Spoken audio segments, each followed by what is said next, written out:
Welcome to season 2 of Money Talks with Dad. Hi, Dad. Hey, daughter. What are we talking about today? Because despite my very convincing paperwork, I don't know what we're talking about today. I thought we'd just wing it like usual. I love winging it. What are we winging it? Can you give me the general direction? Sure. Well, first off, obviously, new set. Good job. Thank you. Work in progress still. Me and Kaylee crushed this very square, not rectangular table. Nobody can tell. But it's working. It's working. And obviously, you did not get a wardrobe budget because you are already repeating outfits. Repeat outfit, everybody, but it's a good one. Thanks, Joel. If you're not following along on TikTok, oh yeah, we got shadow banned, which means we talked about things that the algorithm didn't like, and they stopped pushing us to the For You page. Yeah. So we relaunched with Kaylee, and thanks, Kaylee. So part of the running joke was you were asking for a wardrobe budget. Yes. And I guess we do. Is this like your way of protesting? You're actually going to need it now, Dad. That's all right. Christmas is coming up, so I just will tell Dustin that I'm going shopping for Christmas. I just need more long sleeve shirts is really what it is. Yeah, there you go. And we made running jokes, so I guess I have to keep it. Yes. Because keep the beard. I grew it during our family vacation, just like, oh, hey, I'm just not going to shave for a few days. And then I said, I really need to shave. And everybody was like, no, don't shave. Don't do it. So then that became part of the TikTok page. And so I guess I have to keep it for now. You keep the beard. I keep not having a wardrobe budget. We have the new table. All right. I think that was everything that we really did over on TikTok, right? I mean, yeah, bloopers. We got to. Yeah, there was also a lot of my yawning. Got to see check out the yawning. The pre-show stuff. Yeah, which is just a bunch of goofing around, much to Courtney and Dustin's dismay. Yeah. So I've missed this. I have too. I'm glad we're back. Yeah, me too. And what was really cool is we obviously, like any new podcast, we got a really slow start. Mm-hmm. I think maybe 100 views of the first episode. And we had all this content and we went going. So what Courtney did was she reposted, I think 1 through 3 or 4. I think so. 3. I'm going to go with 3. All right. Courtney's saying 3. Based on my total good memory and not that Courtney in just the told background. us 3. So reposted 3. And what I kind of thought we would do is, I don't know if you rewatched any of them. I did watch some, but kind of let's check in while we start the new season of what worked and what didn't. I like that. Yeah. You know, you just mentioned you need new clothes. Yeah, I do. How's your budgeting going? It's going incredibly well. I am successfully not overspending most of my budgets every single month. Dustin and I do not have our monthly talk every single month. It's going very well. Are you being sarcastic? I am being incredibly sarcastic. Yeah. So let's talk about that. Okay. You guys are going through something we did talk about in season 1, which kind of has made your whole really last 6 months chaos. Yeah. So what are you guys doing? We are working on selling our house. It turns out that when you buy a house and you have wise people tell you, are you sure? Are you sure these are things that you're going to be cool with? And you're like, yeah, it's going to be fine. That's perfect. It turns out that you're wrong sometimes. And so, for example, we love our yard. It is beautiful. It's a beautiful yard. Unfortunately, it is mostly tree, which means it is mostly leaves come autumn. And so Dustin's out there constantly. And so we want a house where like the yard is not overtaking. Like Dustin just has no time to come spend time with us because every day after work, he's out there blowing the leaves and mulching the leaves. Grass still grows, you know. So anyway, the yard's a big issue. The layout of the house is just not a thing. So for a couple different reasons, we are wanting to sell the house. But now somebody over the last couple of years kept bringing in a bunch of crap. Dustin. Dustin for sure is who did it. He's really into crafting, so there's like a bunch of crafting stuff that I'm going through. A lot of toys that the kids have grown out of that I just need to go through and donate. But my children are hoarders, much like me, and so Blake's like, but I love this. Insert any baby toy. McDonald's toys. Exactly. Oh my goodness, so many. So that's kind of what we're doing right now. And it's taking over our life. Yeah. And I mean, backing up on that though, one of the funny things that happened was Toby, who will be appearing in our new Next Gen podcast, Oh yes, the baby edition. The baby brother we're edition. Not spicy at all. No, it's gonna be good. But he kind of has taken over with pay, our yard work. Yeah. And it was funny because he was doing it, and your daughter calls him Toto. And he was talking about, like, look how good the yard works. The yard looks. Yeah. And she goes, don't worry, Toto. It'll all be covered in leaves tomorrow. Yeah, she's listened to her daddy talk a little bit. And in fact, so one of her new chores actually is she goes out and she'll blow off the driveway or the deck or whatever, you know. And she did it one morning. We went out to go to like dinner or something. And we came back that evening and she's like, what? Who put all these leaves here? She was distraught about it, actually. But that is It's one of the things very we real. talked about in one of the episodes in season 1 was teaching kids responsibility with money. Yeah. And like at her age, which is now just 8, Yeah. she has her own responsibilities Yep. to help earn, help the house and earn Yeah. some income. And Yeah. Yeah, one of her favorite things, actually, the best way that she gets money these days is by being an assistant coach. yes, oh my gosh, she came to our soccer game Yeah. and she just jumped right in and didn't plan on paying her or anything. Right, yeah. But yeah, she ended up not having to be asked to do anything. She wasn't in the way like you would think an 8-year-old would be. And Right. yeah, so I did pay her. Yeah. And then the One next time, crisp dollar. yeah, one crisp dollar. Hey, She's so funny. She asked me, I think it was yesterday, she was like, how many days until Saturday? And I was like, 2. I don't remember how many days it was. I didn't know what day it was for a second. But yeah, so I was like, oh, you got like 2 more days, babe. And she was like, oh, I'm so excited for and I was like thinking, I'm like, what's going on Saturday? And she was like, it's Saturday, we have soccer. She's like, I'm gonna go help coach. And I was like, all right. yeah, and she is. So the things She's you guys excited. are doing, she's become very responsible because we laughed. In club soccer, the home team provides the game balls. Oh, okay. So her first game, I said, hey, Aurora, can you go put these on the middle of the field Yeah. for the game balls so the refs can use them? And she said, okay, yeah, sure. And she knew because they're different than the ones we practice with. Oh, okay. And so we get the next week was an away game. Oh. And so she comes over, she goes, Papa, I already put the game balls out. And she had all 3 of them Aw. set out. And I was like, I didn't want to tell her, Yeah. well, we don't have to do that. Go pick Yeah. them up. And I was like, I mean, the other team only left out 1 game ball, which the reason you have multiple is if the ball goes far while somebody else goes to catch it, not playing, Yeah. you can keep the game going. Oh, okay, yeah. And I thought, well, they only left 1 game ball. Well, this other coach gets all spicy with his British accent. And he's like, what's wrong with our game ball? And like, That was a solid Mate. British accent. You made it Mate. Australian. okay. I did not do accents. But anyways, I'm like, He didn't like that, this sweet little baby girl. he did helped not out. appreciate that she put our game balls out. Well, And- he's lucky I wasn't there. yeah. But anyways, and then like she picked them up, she got the cone. Aw, She so on my sweet. my little dry erase board with the lineup, she Mm-hmm. wanted to fill it out, and then she was keeping score on the back because she didn't understand. She's gone to high school games and watched her uncles with the scoreboard. Mm-hmm. Yeah. And she goes, hey, where's the thing that tells us what the score is and how much time is left? And, Yeah. like, baby, this is like low key, just show up to a park and play soccer. Right. So she was keeping score for everybody. And so it was fun, but So cute. I admire the responsibility that she's taking on, and that comes from your parenting. And that was one of the main things from season 1 Yeah. was teaching kids about responsibility and money. And I never Yeah. did hear the ending of it, but did her dad charge her for what happened with the leaf blower? I don't know. I don't think so. Well, that's good. Yeah, I don't think so. Did we ever? I guess we didn't. We tell didn't that talk about story. it on here. Should I share the story? But yeah, because I just remember in prior years, he was like, haha, look, this leaf blower can shoot a tennis ball. Yep. And it turns out it does not shoot many rocks. If you put many rocks inside of that leaf blower, it will instead only break the engine. And she felt so bad.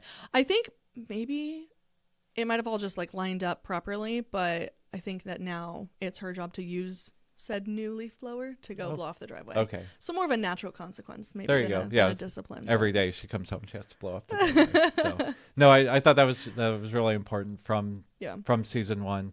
The Yeah. other thing, and I don't even know if you remember the details, but we literally were talking about it in season 1 as you guys did it, because part of buying, I think your house was built in early 80s, I think so, yeah. getting it ready to sell, and we talked about that, get a realtor to come in. Yep. And she came in, and what did she tell you guys? Besides clean up your clutter. Yeah, she was like, y'all got way too much crap in this house. No. She basically was just kind of like, a lot of it was stuff that she did tell us we would have to take care of when we bought the house. She was like, when we bought the house, she was like, hey, later on in a few years, you're going to want to get a new roof. You're going to want to whatever the siding and this stairs and the deck and all the wood stuff. Because we've got cedar siding on a house, and then our house has a roof.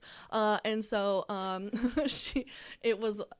anyway, all that stuff was kind of due. So when she came out, she was like, remember when I said do all those things? And we were like, yes. She was like, go on and do those things now. So we did. We got the roofed, I don't know things. Dustin handled all of it. Okay. We had people come out and like take care of like all of the rotted pieces of wood on the side of the house and all of the stairs, because all of our entrances into our house is like at least one flight of stairs. But did you magically have that much money sitting around? No, actually, this was a fun thing, Dad. You had talked last season about different types of loans. And I don't remember anymore which type he got, but it was like something against the interest of our house. Equity. The equity of our house. He took out that loan thing, and we used that money to do the roof and the siding and the stairs and the deck and everything. So we got to do the thing that we talked about. Yeah, definitely. And you guys got lucky. And I think with your brother, he had asked if he wants to talk about housing, because obviously, and we talked about him in season 1 about looking at Zillow and being like, hey, look, we can afford this. Oh, wait, it's an over 50 community. Yeah. But part of that is you guys, pretty much anybody who bought a house before 2019 has a lot of equity, meaning the value of the home has gone up more than you borrowed against it. So you have this big chunk of money there. And so part of selling it is you're like, cool, we can actually sell it for a profit, even after we took out a loan for a small chunk of that equity to do all the things that the realtor said has to be done, so that the new owner doesn't try to undercut your price and be like, well, we got to do the roof, we're going to take 30,000 off, and you're like, well, it only costs 10. And exactly. Yeah. so it's a way so that, and also somebody moving in doesn't, like you guys were like, oh, we'll fix that later. Yeah. But at the time it was like houses were selling like in 3 days, 5 days. Like super if you didn't fast, act quick, that house was gone, and you're like, okay, we'll take it, we'll fix it later. Exactly. So I thought that was a good use of season 1's episodes of, and then I think your sister even had to do some stuff to their basement, and she went home and she's like, hey, husband, guess what? Like there's this thing we can do. And then he started talking to me. So very applicable if you are looking to do things to your house. I forget which episode that was, but Courtney can throw it in there and throw it in there and post, Courtney. And figure out, well, can we get equity out of our home? Obviously, if you didn't own a home, and this is kind of something that you guys are wrestling with, is yes, the value of the house went up, right, but you want a house that fits your family better, which means a little bit different room layout, maybe one extra room so you have a guest room or an office, which means you either sell your house here and buy a house that costs even more, or what are you guys looking at doing? Well, so you're not feeling rushed. I think our current plan is let's get this house ready to sell it or put it on the market, whatever. And then if something magically pops up that it's like, that's exactly what we want, we can get that house. If not, most likely what'll happen is we will end up just renting for an extended period of time. However long that ends up being. The issue with that is that there's a possibility that something comes up and we have to like break that rental agreement, you know what I mean? So it's definitely, there's no like perfect situation, but we're trying to do the best that we can. Yeah, it's a hard situation that people are in, and you and I should probably talk about it to people your ages as a millennial. Yes, a millennial. And then we'll talk to Gen Z, who isn't as fortunate enough to have bought a house pre-2019. Yeah. And so now they're looking at, a mortgage would be like $2,600, $2,700 a month. Yeah. And if you're only making $50,000 or $60,000 a year as a family, that's unaffordable. It is, yeah. And so they have no real options to go through. So we'll divide that into future episodes. Yeah.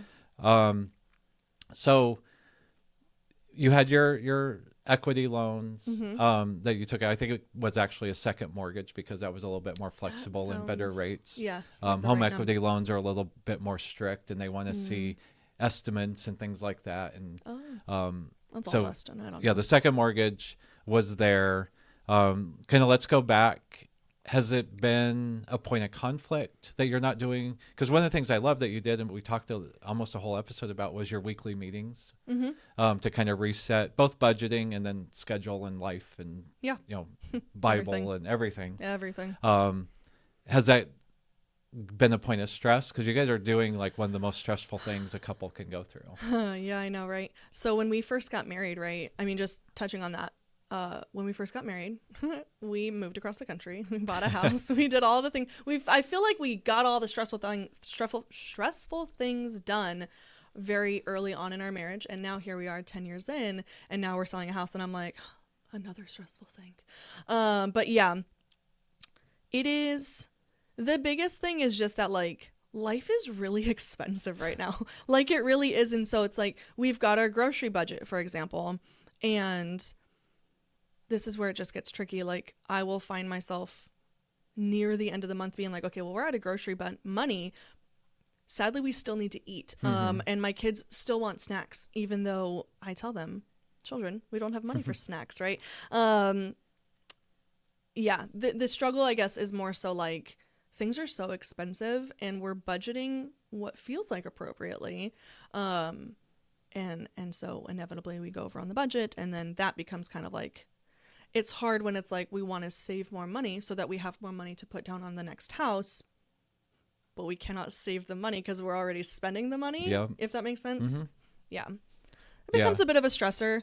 But I think finally what we've kind of come to is like, you come up with meal ideas then. If you can find a cheaper way to do this, I am all ears. Yeah. And so we are, and there have been quite a few times where he's like, hey, what about this meal? And I'm like, I never would have thought about that. I'm a very picky eater. And so that is not a meal that I would have concocted, but it works. And, you know, we figure it out.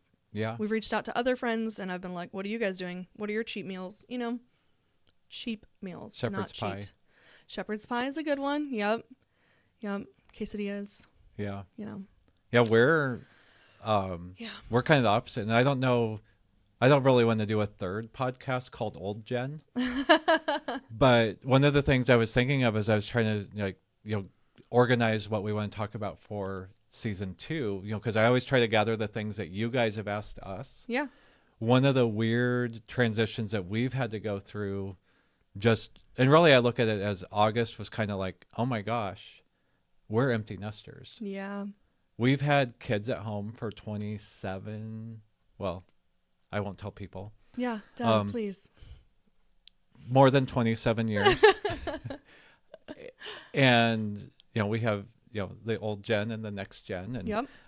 Don't love old gen, but it's fine. The next gen just graduated. Yeah. And now they're off. And here we are for, 3 decades of us having 4 to 6 kids to feed and sports activities and all this stuff. And it's not so much the financial hit because it's actually a financial boost. Right, I bet. Because not feeding teenage boys all the time. Yeah. We have a lot of extra food in the house. Yeah. And we actually had to start asking ChatGPT recipes for 2 or recipes that could be for 6 that heat up really well. Yeah. For leftovers because your mom is picky on leftovers. That's because we're gross. So there are a few meals she's found that she'll do leftovers, and shepherd's pie was one of them. Yeah. And so it's been harder for us psychologically. For sure, yeah. Like, cool, we have extra money, but you learn really quickly life's not money. It's the experiences you have with it, and it's been kind of a hard adjustment to us. So our year ahead in season 2, we might weave in the hard part of being an empty nester, which is what Gen X is going through now. And but one of the things I wanted to say is or ask, what's, as we launch season 2, kind of what's your resolution of what you can do better? Dustin would love for me to say, stick to the budgets. That is something we, part of our weekly debriefs, right, is we've been using these habit trackers, and it's really just like Jocko. Of course it's Jocko. I have to make my own where it's saying basically the same stuff, but it's not Jocko's language, right? Is that what it is? Winning? I don't know. I don't know. Dustin will be mad that we don't know. Ask Dustin. I don't know. No, Jocko genuinely, he does have a lot of really good things to say. I think it's just because Dustin's so in love with him that I have to hate on it, That's just me loving that contrarian. Everybody's like, do you work for him? I believe it. I believe people think that Dustin's getting like, are you paid getting to promote monetized? him, right? Yeah. Jocko, what's the word I'm looking for? Sponsor this episode. Yeah, no doubt. We buy all your products. Oh my goodness, yes. I can't tell you. Well, we got oh my goodness, I ordered some printer paper. So just like Amazon printer paper. And it was a box at the front door, and my son goes, there's a Jocko package. And I was like, that's Amazon. Because it was heavy. Because it was heavy, yes. He just assumed it was daddy's protein powder or more drinks or whatever. But anyway, so we do our habit trackers. And one of the things that I put on there is like, check the budgets before spending the money. Because like I have the budgeting app, right? And like we use You Need a Budget. And so it's nice because on my phone, it's like a widget of like your top 3. You can select whatever budgets, right? So I have like my spending money and then like the kids budget and then like groceries or something like that, right?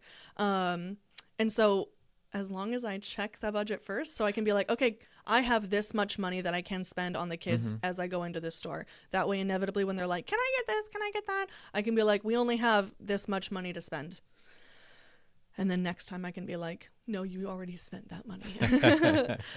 Because if I don't check the budgets, I will just, of course, I want to get you the thing that you want. I want to give you anything you want, And that's why I have so many McDonald's toys in my playroom that I need to get rid of, right? So anyway, that is one thing that I would really like to do is genuinely, I would like to be able to stick to the budgets. And I think that a good thing that I can be better about is checking to see how much money we have before spending it. And Dustin's funny because he'll be like, just don't spend the money that you don't have. And I'm like, if the card works, I have the money.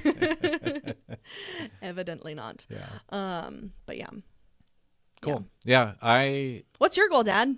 Well, our goal, actually, it's kind of funny because we do have excess money now. With give the money to your daughter is what you said. That's your goal? Exactly right. If I could figure out how to do that and not. Just kidding. But it is to be better with our money, but more our health. Yeah. We've never been like big go out to eat people because where we live, we're 25-30 minutes away from anything. It's too inconvenient to and go there out is to no eat. DoorDash. Yeah. But one thing that we've started being able to do more now that I'm done with soccer and other things is to go to our office in Arizona and see your brother and his beautiful children and spend more time with them. Sorry, Chandler, you weren't included. Well, she's awesome. Just kidding. She gives us all the good recipes. I know, right? Yeah. But from watching them. And by the way, Cody's been on our Money Talks TikTok as well. So yes, check out our TikTok. See Cody. Yeah, we're trying to get all the kids involved, and yes. Courtney doesn't want to. Courtney. She just only wants to do post. But one of the things we noticed from them, because when we're there, we're always like DoorDash. Like we go stupid crazy on DoorDash. Yeah. To the point of I'm like, well, I'll just get the Dash Pass and save money. Ooh, there you go, Dad. But we're like, there were quotations where the quotations were not necessary. Are you not actually saving money? I don't know. It's so expensive. I don't know anything about DoorDash because of not having it. Your mom's always done like the budget and the money, and she's just like nicely says, stop. Why are you spending so much money? Like stop using the debit card. Yeah. But I don't really pay attention to how much stuff costs because she was worried about that. But when you're ordering on DoorDash, you're like, how is that hamburger $15? Right, yeah. But one thing we noticed from visiting Cody and Chandler is they both work and have a 4-month-old and an almost 3-year-old. I know. and they make meals basically every night. Like, it's not They're just, amazing. we're going to take something from the freezer and throw it in the oven like we were doing. Yeah. No. Yeah. It's legit recipes. And so one thing we started saying is, if Cody and Chandler can do that, like as busy as they are, yeah, they got so much going on. we could probably do that, given we don't have soccer, we don't have young kids at home. Yeah. And so part of our resolution is, let's start eating better, which ties back to something we've talked about in season 1, is that will probably help us health-wise. Yeah. Because you're not getting all the processed foods and things Right. like that. So that's kind of our resolution, is figure out how to make meals at home for 2 or things with leftovers, and just kind of be more careful with both our money and health. Yeah. So we can enjoy all our grandkids and that sort of thing. We need you to stick around. Yeah. So that's kind of what I thought, to lay the land, as last season we kind of wing it anyways, Yes. and take it how it goes. But our goal is to do 12 episodes this season, and just keep posting them on TikTok and Instagram and Facebook and everywhere else, and All the places. figure out where it goes. So I don't even know what we'll talk about in episode 2, but I guess we'll figure it out before then. And Yeah. Come back and watch the next episode Yeah. because it'll probably be good. there you go. So there we go. Episode 1 in the books. Nice. Crushed it.